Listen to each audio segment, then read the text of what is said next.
आज हम लोग हायर परचेज का 2011 ऑनर्स का क्वेश्चन बनाएंगे।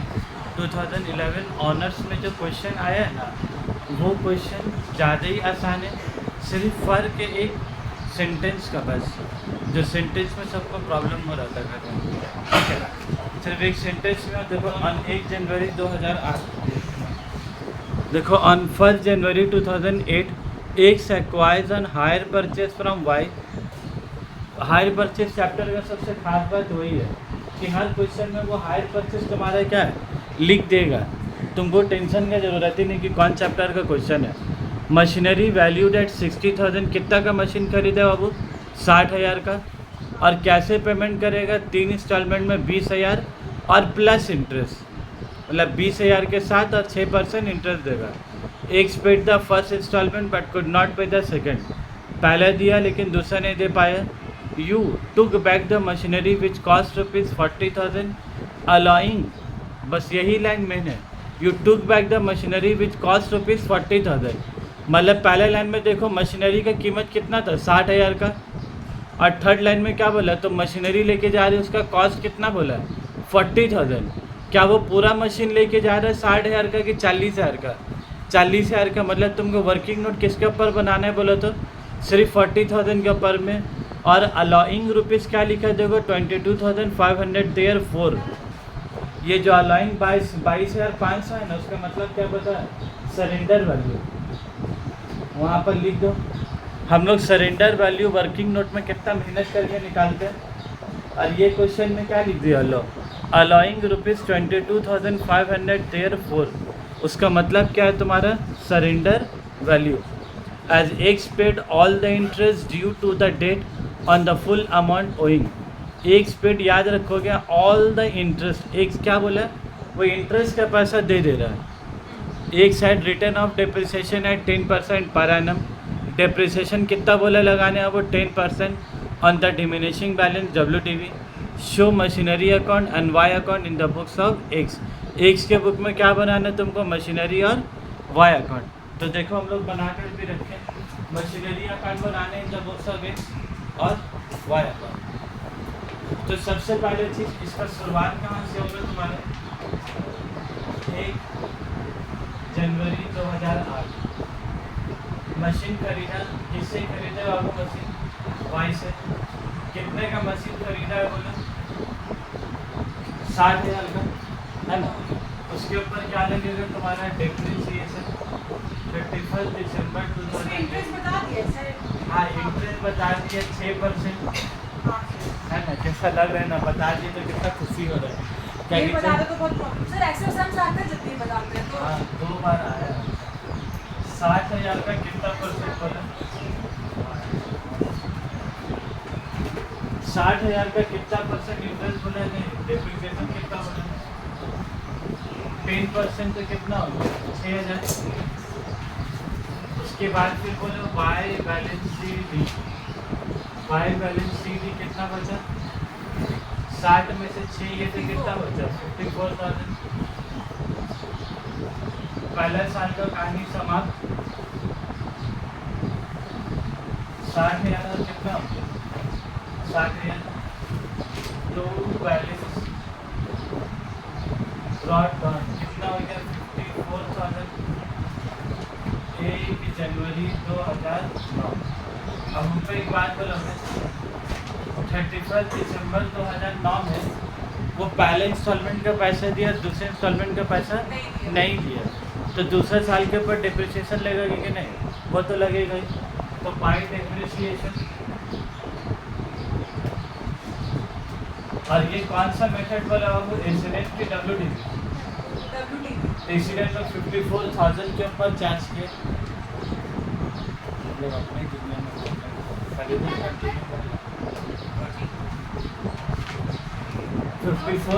का 10% कितना हो गया? 5,400। ठीक। अब एक बात बताओगे, क्या हम लोग यहाँ बाय बैलेंस सीडी करके क्लोज कर सकते हैं? अभी वो by profit and loss account, उसमें एक आइटम क्या आएगा? पहले एक तो तुम्हारा सरेंडर वैल्यू आएगा। सरेंडर वैल्यू कितना बोला बोलो? ये वाले क्वेश्चन में सरेंडर वैल्यू निकालने के एकदम खाना सजा के दिया प्लेट में। बस प्रॉब्लम क्या हुआ, तो जो अलाउइंग 22,500 देयर फॉर लिखा ना, बस वही सेंटेंस पढ़ के हम लोग क्या है गड़बड़ा गए, और कुछ नहीं है। सरेंडर वैल्यू मतलब कौन हो जाएगा बोला था, वाई या कौन, सरेंडर वैल्यू। तो सरेंडर वैल्यू कितना चाहिए तुमको, 22,500 रुपये।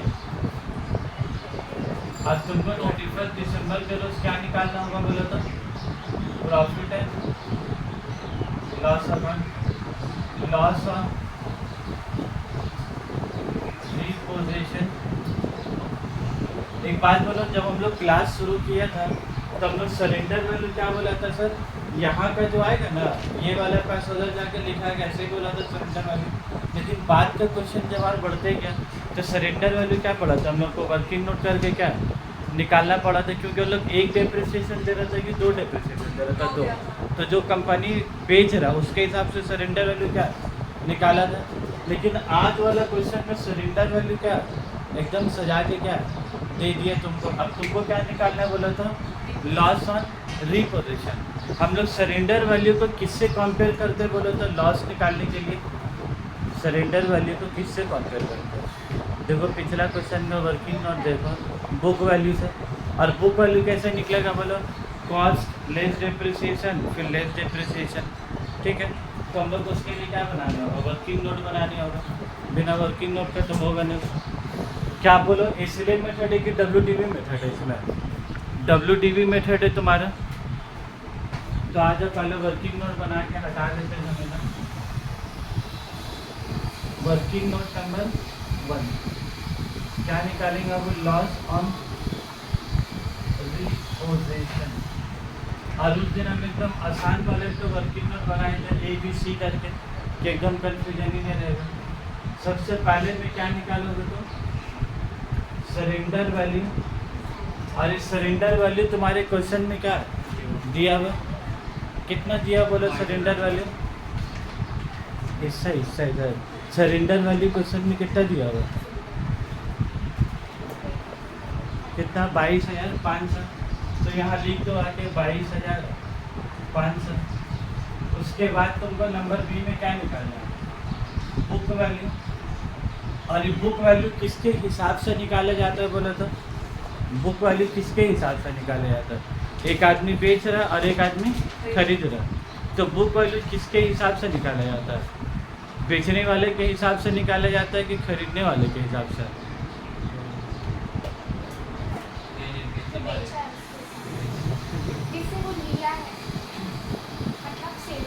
सेलर, सेलर के हिसाब से बुक वैल्यू निकालते हैं कि बायर के हिसाब से, बायर के हिसाब से। उसका पीछे हाँ, सरेंडर वैल्यू किसके हिसाब से है, जो मशीन लेके जा रहा है, जो मशीन लेके जा रहा है उसके हिसाब से ना सरेंडर वैल्यू। तो लेके कौन जाएगा, जो बेचा है, जो सेलर है। तो सेलर के हिसाब से क्या निकलता है सरेंडर वैल्यू। और बुक वैल्यू किसके हिसाब से, जो मशीन चला रहा है, जो ट्रक चला रहा है उसके हिसाब से। तो उसके हिसाब से बायर का डेप्रिसिएशन कितना है, 10%। ये क्यों बोला सोचने के लिए, क्योंकि कौन सा डेप्रिसिएशन लगाना है वो तो पहले सोचने होगा ना। तो अब आ जाओ यहाँ पर ही कॉस्ट, कॉस्ट कितना बोला बाबू तुमको, 60,000 का पूरा मशीन लेके गया कि 40,000 का। देखो थर्ड लाइन में लिखा हुआ ना 40 है। दुबया खरीदा जरूर 60,000 है, लेकिन लेके पूरा रिपोजिशन कर रहे फिर 40 आएगा, सिर्फ 40 है। तो तुमको वर्किंग नोट किसके ऊपर निकालने होगा बोले 40 है। और ये डिप्रिसिएशन कितना बोले 10%। इस सेले में कि WDV बोले, WDV तो का शॉर्टकट तरीका लगा सकते हैं, फिर नहीं लगा सकते। 10% 40,000 का 4,000 गया तो कितना बचा तुम्हारा, 36,000 बचा। और फिर 36,000 में फिर डिप्रिसिएशन को क्या करेंगे, माइनस कर देंगे तो कितना बचा 3600। तो 36,000 से 3600 गया तो कितना बचा तुम्हारा, कितना बचेगा बोला तो क्वेश्चन खत्म करा के डिपार्टमेंट के बाद 32,400, 32,400। ये 32,400 तुम्हारा क्या निकल गया सर फिर 36,000 के में क्यों लगाया हम लोग डेप्रिसिएशन? ये तो WDV है ना, जो वैल्यू घट गया उसके ऊपर लगाएंगे। WDV में क्या आता है, जो 40 में से 4 जाएंगे, जो बचा 36, अगले साल जब डेप्रिसिएशन मल्टीप्लाई होगा तो किसके ऊपर लगेगा, जो बुक वैल्यू बचा उसके ऊपर लगेगा। WDV का तो मतलब ही वही ना, रिटेन ऑन वैल्यू मेथड। तो अब उनको एक बात बोलूँ, अब नंबर सी में क्या निकालोगे तुम, लॉस ऑन रीपोजिशन। तो बोलो कितना फ़ायदा हो रहा है या नुकसान हो रहा होगा, 32,400 माइनस 22,900 हमारे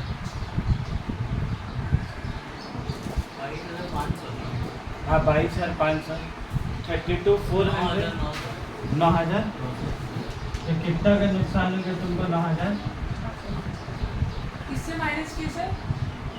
32,400 माइनस 22,500 बुक वैल्यू आया। इसका मतलब क्या होता है बोलो, जो आदमी मशीन इस्तेमाल कर रहा है, इधर जो आदमी मशीन इस्तेमाल कर रहा है उसके हिसाब से उसका कीमत कितना है, 32,400। लेकिन जो खरीदा, जो बेचा, वो कितना उसका कीमत लगा है बोलो, 22,500। तो तुम्हारा 32,000 का चीज़ वो कितना में लेके जा रहा है, 22,500 में।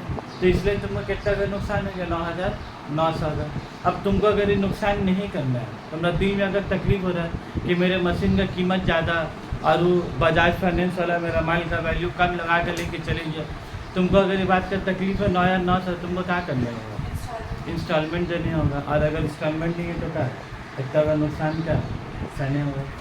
तो इसीलिए बोला जाता है फाइनेंस वाला सामान जितने ही अच्छा होता है ना, उतने ज़्यादा ख़राब भी होता है। कब, जब तुम उसका पैसा लौटा नहीं पाए, तुमको डबल ट्रिपल नुकसान।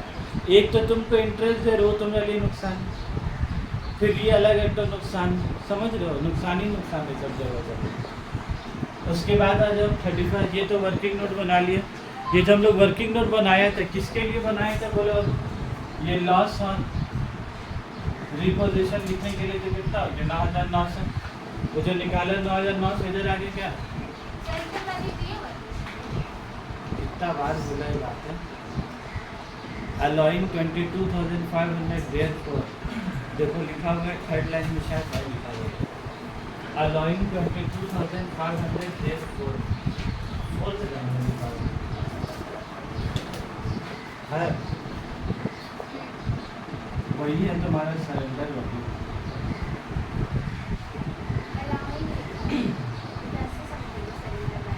पूरा सेंटेंस पढ़ो, सेंटेंस 3 से पढ़ो पूरा। 40,000 का मशीन रिपोजिशन किया था, अलाउइंग 22,500। तो 40,000 का मशीन लेके जा रहा है और उसका कीमत कितना लगा रहे हो, 22,500। तो वही हो गया तुम्हारा सरेंडर वैल्यू। इसीलिए तो क्वेश्चन नोट्स में डाला है 2011 का। हालांकि अभी देखोगे चल रहा क्या 2023, वो क्वेश्चन एकदम ही टफ नहीं था, आसानी है। प्रॉब्लम क्या है, इंग्लिश में वो जैसा सेंटेंस है कि समझेंगे कि, तो एग्जाम में अगर रिपीट हो गया वही क्वेश्चन तो क्या तो लगेगा, टेंशन नहीं रहेगा, कैसे समझेंगे। सेंटेंस लिखा रहेगा, अपने आप क्लिक करेगा कि जब अलाउइंग 22,500 देयरफॉर बोलेगा तो क्या लगेगा, सरेंडर वाली। बाय बैलेंस सी डी बता दो कितना आ रहा हो,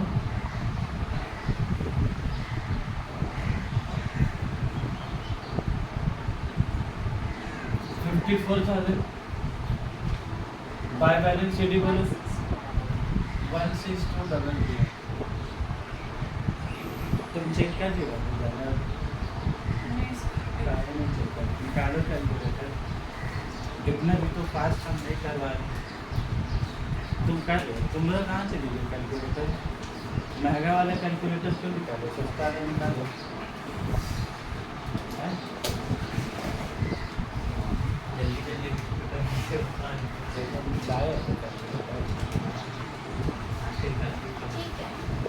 ठीक है तो हाँ सर सही है। अब उसके बाद आ जाओ, अब उसके बाद हम लोग को कौन सा लेजर बनाना है, वाई अकाउंट। चलो वाई का लेजर तुम लोग बना लोगे कि हम बनाए। ये क्वेश्चन में एक लाइन है, देखो यहाँ पर ही नॉर्मली क्या होता है तुम्हारा, क्या लिखा है देखो, वो क्या बोला है कि एक paid the first installment but could not pay the second, दूसरा वाला नहीं दिया। जब वो सेकेंड इंस्टॉलमेंट बोलता है नहीं दिया तो हम लोग नॉर्मली क्या समझते हैं कि उसको जो ये वाला 20,000 देना था वो भी नहीं दिया, और इंटरेस्ट का भी पैसा क्या है नहीं दिया। जब नहीं दिया इंस्टॉलमेंट तो क्या है, प्रिंसिपल और इंटरेस्ट क्या है, दोनों नहीं दिया है ना। हम लोग इतने दिन से करते हुए तो क्वेश्चन में जो एक और लाइन उसके बाद लिखा हुआ है, फुल स्टॉप के बाद देखो क्या लिखा हुआ है, यू टुक बैक, क्या लिखा हुआ है देखो, you took back the machinery which cost 40,000 22,500 therefore as X paid all the interest due to the date on the full amount owing। बोला X अपना सारे इंटरेस्ट का पैसा दिया, मतलब हुआ क्या, बोला ये वाला जो इंटरेस्ट का पैसा ये वाला X दिया, इंटरेस्ट का पैसा वो दिया, मतलब वो इसको देना कितना चाहिए था, बोला नॉर्मली 20,000 और प्लस 2,400, उसको देने कितना चाहिए था 22,400, लेकिन वो 22,400 दे रहा है कि सिर्फ 2,400 रुपये दे रहा है।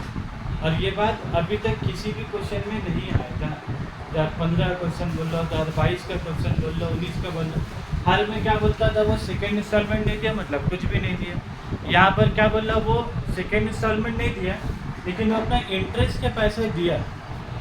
तो ये जो 24 है वो यहाँ पर तुम्हारा क्या सिर्फ लिखा गया है, और ये सरेंडर वाले क्वेश्चन में 22,500 क्या दिया हुआ।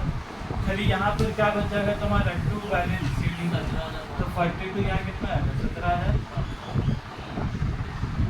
अगर ये 24 तुम नहीं लिखते ना तो फिर ये तुम्हारे कुछ और अमाउंट आता है, 17,500 प्लस 19,900 आ जाता है। फिर बस यही एक तो क्या था बोलो, क्लिक करना था ऐसे चीज़।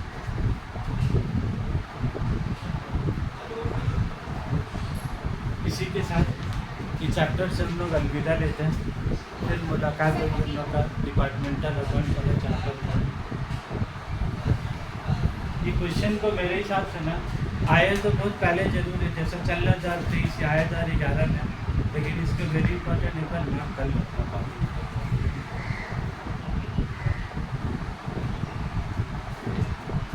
तुम लोग भी देखे हो 2022 में तो ज़्यादातर क्वेश्चन नहीं आया, 22 में 19 में तुम लोग तो देखे तो खुद से बना ले रहे थे 22-19 के क्वेश्चन, है कि नहीं। थोड़ा सा तकलीफ परेशानी शुरू हुआ तुम लोग को कब से बोले तो 2015 से 2017 से, नहीं तो उससे पहले का क्वेश्चन तो आसान है।